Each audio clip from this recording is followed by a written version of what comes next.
साथियों नमस्कार। दोस्तों, आज हम जिस वैकेंसी की बात करेंगे वो है CISF। साथियों, इसको बोलते हैं केंद्रीय औद्योगिक सुरक्षा बल। मित्रों, यह भारत सरकार का एक अर्धसैनिक बल है।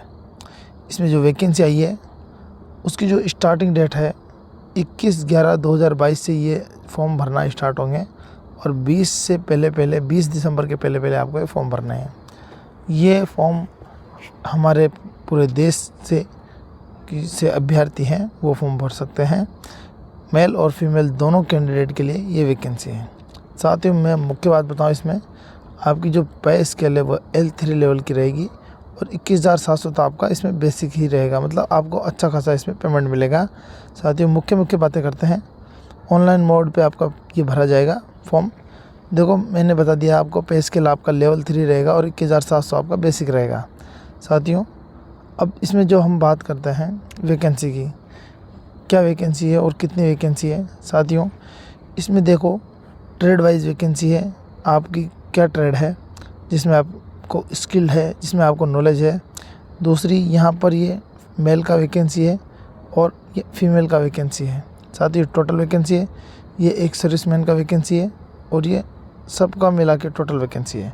ठीक है। अब जिस ट्रेड में आपको स्किल है, जिसमें आपकी योग्यता है, आप उसी ट्रेड में फॉर्म भरें। साथियों, अब देखो, जैसे यहाँ पर कुक का वैकेंसी है तो कुक का टोटल वैकेंसी 304 है। साथियों, इसी तरह कॉबलर का वैकेंसी टोटल 6 वैकेंसी है। टेलर का 27 वैकेंसी है टोटल। बार्बर का 102 वैकेंसी है। इसी तरह ये टोटल वैकेंसी है 779। तो अच्छा खासा ट्रेडमैन के लिए बहुत ही अच्छा वैकेंसी मानता हूँ मैं। इसमें जो कई ट्रेड हैं, जैसे कि पेंटर हुआ, ये प्लम्बर हुआ, मैसन हुआ, वेल्डर हुआ, तो यहाँ पर जो ITI वाले अभ्यर्थी हैं वो अवश्य फॉर्म भरें, वही यहाँ पर एलिजिबल हैं। साथियों, और जो दूसरी ट्रेड हैं तो इसमें भी जो स्किल वाली है, जिसमें आपको विशेष योग्यता प्राप्त है, चाहे कुक हो चाहे टेलर हो, तो आपके पास स्किल्ड का अगर सर्टिफिकेट है तो आप भी इसमें फॉर्म भर सकते हैं। और जैसे स्वीपर हुआ तो इसमें किसी विशेष स्किल की ज़रूरत नहीं है, तो यहाँ पर आप कोई भी अभ्यर्थी फॉर्म भर सकता है। इसका टोटल वैकेंसी 199। ठीक है साथियों, अब हम यहाँ पर देखो बैकलॉग भी वैकेंसी बची हुई है। पहले जो वैकेंसी आई थी उसमें भी कई भर्तियाँ शेष रह गई थी, तो इस प्रकार यहाँ की जो टोटल वैकेंसी हो जाएगी आपको बैकलॉग के मिला के 787। ठीक है दोस्तों, इम्पोर्टेंट बात मैं आपको बता दूँ, ये जो वैकेंसी है ये साथियों कैसी है कि सेक्टर वाइज बटी हुई है।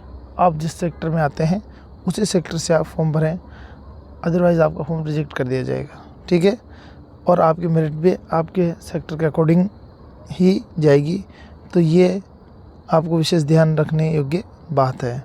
जैसे साथियों, मैं एक ही उदाहरण दूंगा, जैसे कि कांस्टेबल जो कुक का वैकेंसी है, तो ये सिर्फ नॉर्थ जो सेक्टर है, नॉर्थन सेक्टर में ओनली 29 वैकेंसी है। इसी प्रकार NCR जो सेक्टर, इसमें 45 वैकेंसी है। वेस्टर्न सेक्टर में 36 वैकेंसी है। तो वेस्टर्न सेक्टर का मतलब है कि इसमें कौन कौन से राज्य आ रहे हैं, तो वह राज्य वेस्टर्न सेक्टर में अप्लाई करें। इसी प्रकार जो टोटल वैकेंसी हो गया इसका मेल कैंडिडेट का 247 कुक का। ठीक है, इसी तरह दूसरी ट्रेडों का भी वैकेंसी है। तो आप जिस सेक्टर में आ रहे हैं ये आपको आगे बताया जाएगा, और ये आप इसकी वेबसाइट पे जाके जो ये वैकेंसी खोलोगे तो उसमें पूरा दिया हुआ है कि आप कौन से सेक्टर में आ रहे हो। मैं भी आपको इसमें बता दूंगा साथियों। ठीक है, अब हम आगे बढ़ते हैं। इसी तरह हर वैकेंसी का है जो ट्रेड इन्होंने मांगी है, इसी प्रकार फीमेल का भी है दोस्तों। ठीक है, तो कौन से सेक्टर में आपका वैकेंसी खाली है आप उसी जगह आप फॉर्म भरें, दूसरी जगह ना भरें। और ये भी देख लें कि आप कहाँ पर आपका वैकेंसी ज़्यादा है, या जो आपको उचित लगता है किस ट्रेड में आप फॉर्म भर सकते हो। तो यहाँ पर आप देखिए, एक ही ट्रेड में एक आदमी फॉर्म भर सकता है, एक से ज़्यादा नहीं भर सकता। इसी चीज़ का भी आप ध्यान रखें। ठीक है दोस्तों, ये फीमेल के लिए है। अब हम बात कर रहे हैं, देखो यहाँ पर मैं बता दूँ आपको, एक्स सर्विसमैन के लिए भी वैकेंसी रिजर्व है। जो यहाँ पर टोटल वैकेंसी एक्स सर्विसमैन का 77 वैकेंसी है। अब साथियों, ये इसका जो वेबसाइट है CISF का, ये वेबसाइट है, तो समय समय पर ये वेबसाइट चेक करते रहें।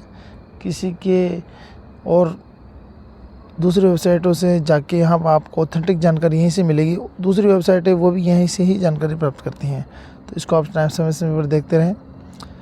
और साथियों अब मैं बात करता हूँ आपको, देखो इसके साइलेंट फीचर्स की। साथियों इसमें जो आपकी एप्लीकेशन फ़ीस है वो 100 रुपये लगेगी जनरल, ओबीसी और ईडब्ल्यूएस के अभ्यर्थियों के लिए, और महिला अभ्यर्थी और रिजर्व कैटेगरी के अभ्यर्थी एसटी और एससी के लिए इसमें कोई फ़ीस नहीं है। साथियों अब यहाँ पर इम्पोर्टेंट बात है, ये देखो सबसे पहले तो आपका पीएसटी होगा, पीटी होगा, डॉक्यूमेंट्स और ट्रेड टेस्ट लिया जाएगा। Trade test only qualifying nature का होगा, इसका कोई मार्क नहीं जुड़ेगा। साथ ही उसके बाद आपको रिटन एग्जामिनेशन होगा, उसके बाद आपको मेडिकल एग्जामिनेशन होगा। ठीक है दोस्तों, और आप समय समय पर ये वेबसाइट चेक करते रहें इसकी, जो यहाँ पर लिखी हुई है। ठीक है दोस्तों, हर स्टेज पे आपको ओरिजिनल डॉक्यूमेंट्स अपने साथ रखने हैं, जब आपका ट्रेड टेस्ट हो, फिजिकल टेस्ट हो और पीएसटी हो। ठीक है दोस्तों, जो मुख्य बातें वो मैं आपको बताता हूँ। इससे असेंशियल क्वालिफिकेशन क्या चाहिए दोस्तों? असेंशियल क्वालिफिकेशन चाहिए 10वीं पास, आप 10वीं पास होने चाहिए, या फिर देखो यहाँ लिखा है equivalent from recognised board for skill trade test. आपको जो ट्रेड का नॉलेज होना चाहिए, आप स्किल होने चाहिए इसमें। क्लोजिंग डेट से पहले आप में ये स्किल का नॉलेज आपको होना चाहिए, ऐसा आपके पास सर्टिफिकेट होना चाहिए, जैसे कि बार्बर हुआ, boot maker, cobbler, tailor, cook, mason, माली, पेंटर, प्लम्बर, वेल्डर, इनका आपको स्किल का सर्टिफिकेट आपके पास होना चाहिए। लिखा है यहाँ पे देखो industrial training institute training personal will be preferred. जो जिन्होंने बच्चों ने आईटीआई की हुई है उनको यहाँ पर वरीयता दी जाएगी। ठीक है दोस्तों, तो आपके पास आईटीआई है तो ठीक है, अगर आईटीआई नहीं भी है तो भी आपके पास इसकी स्किल की जानकारी, ट्रेड की जानकारी आपको होनी चाहिए। ठीक है, अब हम आगे बात करते हैं दूसरे मैटर पे। साथियों अब देखो दूसरी क्वालिफिकेशन यहाँ मांगी कि 10th पास होना चाहिए, और अनस्किल्ड किसके लिए? जैसे स्वीपर का आपको कोई ट्रेड सर्टिफिकेट नहीं मिलता, या आपको स्किल्ड का यहाँ पर कोई स्वीपर का आपको ट्रेड सर्टिफिकेट नहीं मिलेगा, या कोई ऐसा स्किल सर्टिफिकेट नहीं मिलेगा, तो ऐसे बच्चे किस में भर सकते हैं? स्वीपर में फॉर्म भर सकते हैं। ठीक है दोस्तों, एज लिमिट क्या है? जो सबसे इम्पोर्टेंट क्राइटेरिया है यहाँ इसका फोर्स का, 18 से 23 साल तक के बच्चे ही इसमें फॉर्म भर सकते हैं। और इसमें जो सेंट्रल गवर्नमेंट के रूल के अकॉर्डिंग छूट मिलेगी आपको। रिजर्व कैटेगरी को, एससी एसटी को 5 साल की, ओबीसी को 3 साल की, और अदर कैटेगरी को जो यहाँ पर लिखा हुआ आप देख सकते हैं। फिजिकल जो साथियों होगा वो यहाँ पे मेल कैंडिडेट ये ध्यान दिए कि 170 सेंटीमीटर उनका हाइट होना चाहिए, और चेस्ट 80 से 85 के बीच होना चाहिए, 80 नॉर्मल और 85 फुलाने पर। फीमेल कैंडिडेट के लिए है उनका 157 सेंटीमीटर हाइट होना चाहिए, और चेस्ट का यहाँ पर कोई वो क्राइटेरिया नहीं दे रखा, मिनिमम रिक्वायरमेंट। और रिजर्व कैटेगरी के लिए आगे लिस्ट दे रखी है, आप उसमें ये चीज़ देख सकते हैं, ये दे रखी साथियों। हाइट इनका 165 मेल के लिए, और फीमेल के लिए 155 सेंटीमीटर, और मेल कैंडिडेट के लिए चेस्ट 78 से 83 सेंटीमीटर के बीच होना चाहिए फुलाने पर। ठीक है दोस्तों, और जो एसटी से बिलोंग करते हैं इन कैटेगरी के अलावा उनका 162 सेंटीमीटर, 162.5 हाइट, और फीमेल के लिए 150 सेंटीमीटर हाइट, और ये चेस्ट का क्राइटेरिया होना चाहिए। ठीक है दोस्तों, आपके समझ में आ गया होगा ये चीज़। अब साथ ही ये तो मेडिकल स्टैंडर्ड इनका आई क्या होनी चाहिए, कोई विशेष बात नहीं है। जो इम्पोर्टेंट बात है वो मैं आपको बताता हूँ। मेडिकल कैटेगरी साथियों, जो मेडिकल होगा वो ए कैटेगरी का होगा, तो ये चीज़ आप ध्यान रखें कि आप इसके मेडिकल के लिए फिट हैं तो आप फॉर्म भरें। अगर आपको ऐसी विकृति नज़र आती है कि आप मेडिकल बेनिफिट हो सकते हो, या आपकी आंखें बहुत कमज़ोर हैं, या आपका कलर ब्लाइंड है, तो आप फॉर्म ना भरें। ठीक है दोस्तों, अब यहाँ पर जो क्वालिफिकेशन के बारे में लिखा था हम उसी पे मैटर पे बात करते हैं। एडिशनल क्वालिफिकेशन 10वीं पास मांगा है, या फिर अगर आप आर्मी या एयरफोर्स में सर्विस करते हो, नेवी में सर्विस करते हो, तो उनके अकॉर्डिंग फर्स्ट क्लास का आपके पास सर्टिफिकेट होना चाहिए, वो भी यहाँ पर एलिजिबल रहेगा। देखो साथ ही इम्पोर्टेंट है इसमें कि आपके पास डोमिसाइल होना ज़रूरी है। आप जहाँ से भी फॉर्म भरेंगे तो आप आपके जो सेक्टर है आप उसी में फॉर्म भर पाओगे, जो मैं आपको बता चुका हूँ। और आगे देखते हैं इसमें कोई इम्पोर्टेंट चीज़ हो तो। ओबीसी कैटेगरी कैसे अप्लाई करें साथियों, ये लिखा हुआ है, तो मैंने बता दिया आपको। ये वेबसाइट है, इस पे जाके आप अप्लाई कर सकते हैं। और साथियों जो मैं आपको बता रहा था, देखो सबसे इम्पोर्टेंट चीज़ है, ये आपके स्टेट हैं, ये जो दे रखे हैं ये आपके राज्य हैं। और जो बच्चे इन राज्यों से बिलोंग करते हैं वो सिर्फ नॉर्थ सेक्टर में आते हैं, इसी सेक्टर में फॉर्म भरें। आप अगर दूसरे सेक्टर में फॉर्म भरोगे तो आपको डीवी के समय भी ये निकाल सकते हैं, अगर आप पास भी हो गए तो ये चीज़ आप विशेष ध्यान रखें। जैसे आप अगर राजस्थान से बिलोंग करते हैं तो आपको नॉर्थन सेक्टर में ही फॉर्म अप्लाई करना है। अगर आप उत्तर प्रदेश या उत्तराखंड या दिल्ली से बिलोंग करते हैं तो आपको एनसीआर सेक्टर में फॉर्म भरना है। ये चीज़ आप ध्यान रखें। मेरिट लिस्ट भी सेक्टर के अकॉर्डिंग ही निकलेगी साथियों, ठीक है। जिस राज्य से आप बिलोंग करते हैं, उत्तर प्रदेश से आप बिलोंग करते हैं तो ऐसा नहीं है कि आपको वेस्टर्न सेक्टर में ले लिया जाएगा। हर सेक्टर की अलग अलग मेरिट लिस्ट निकलेगी, ठीक है दोस्तों। और जो फ़ोटोग्राफ है ये तो आप और फॉर्म भरते हो वही है, कोई स्पेशल चीज़ नहीं है। लास्ट डेट का अवश्य ध्यान रखें, 20 दिसंबर इसका लास्ट डेट है। और साथियों एप्लीकेशन फ़ीस है जो मैं बता चुका हूँ, 100 रुपीज़ रहेगा। फीमेल कैंडिडेट और reserve category ST SC ex serviceman के लिए कोई फ़ीस नहीं है, निःशुल्क है।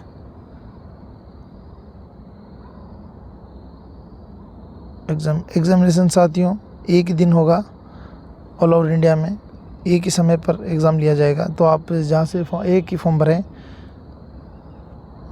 और साथियों ये टाइम पर वेबसाइट चेक करते रहें। 10 दिन पहले आपको वेबसाइट पे सूचना डाल देंगे। कोई आपको बाय डाक या स्पीड पोस्ट से किसी प्रकार सूचनाएं नहीं दी जाएगी। तो जो बच्चे फॉर्म भरते हैं वो इस चीज़ का विशेष ध्यान रखें, समय समय पर अपनी वेबसाइट चेक करते रहें। देखो प्रोसेस क्या है भर्ती होने का, मैंने आपको बताया। सबसे पहले तो फिजिकल स्टैंडर्ड टेस्ट होगा, उसके बाद PET होगा, फिर डॉक्यूमेंट इंस्पेक्शन, फिर ट्रेड टेस्ट और लास्ट में आपका रिटन एग्जामिनेशन होगा। ट्रेड टेस्ट होगा वो सिर्फ ओनली क्वालिफाइड नेचर का होगा, उसके नंबर नहीं जुड़ेगा, ठीक है दोस्तों। PET क्या होगा, 1.6 किलोमीटर दौड़ना है 6.5 मिनट में, और लड़कियों के लिए 800 मीटर दौड़ना है 4 मिनट में। ये यहाँ पर इनका फिजिकल एफिशिएंसी टेस्ट है। और साथियों देखो ट्रेड टेस्ट जिसके बारे में मैं बताया था आपको कि ये सिर्फ ट्रेड टेस्ट क्वालिफाइड नेचर का होगा, मतलब इसका कोई नंबर नहीं रहेगा, पर इसमें आपको पास होना जरूरी, बेसिक नॉलेज आपको होना चाहिए। कुक क्या नॉलेज होना चाहिए साथियों, कुकिंग द चपाती और राइस, और चपाती बनाना उसको आना चाहिए। दूसरा कुकिंग ऑफ वेजिटेबल, दाल सांभर इनके बारे में, इडली बारे में नॉलेज होना चाहिए। Cooking of meat, fish, egg और इनके बारे में उनको बनाना आना चाहिए। इसी तरह सबका अलग अलग मैं नहीं बता सकता, आप पढ़ सकते हो आराम से, वेबसाइट पे जाके डाउनलोड कर लो इसको, वेबसाइट इस वैकेंसी को, और पूरी नॉलेज आपको मिल जाएगी। सबका पूरा नॉलेज होना चाहिए, आपको बेसिक नॉलेज होना चाहिए जिस ट्रेड से आप फॉर्म भर रहे हो, ठीक है दोस्तों। इस देखो रिटन एग्जामिनेशन, वो बच्चे ही रिटन एग्जामिनेशन भाग लेंगे जो PET PST क्वालिफाई करेंगे, डॉक्यूमेंट्स और ट्रेड टेस्ट को पास करेंगे। उसके बाद आपका या तो OMR या कंप्यूटर बेस्ड जो भी उचित लगता है वो उस आधार पर आपका एग्ज़ाम लिया जाएगा और फाइनल मेरिट लिस्ट बनाई जाएगी। जनरल कैंडिडेट के लिए साथियों, जनरल EWS एक्सर्विसमैन के लिए 35% क्राइटेरिया है पास होने के लिए रिटन एग्जामिनेशन में, और ST SC OBC के लिए 33% पास होने के लिए मिनिमम क्राइटेरिया रखा गया है साथियों। अब हम बात करते हैं इसमें आगे मोड ऑफ सिलेक्शन का। मैंने आपको बता दिया किस बेस पे सिलेक्शन होगा, कोई स्पेशल नहीं है। मेडिकल एग्जामिनेशन वो बता दिया आपको।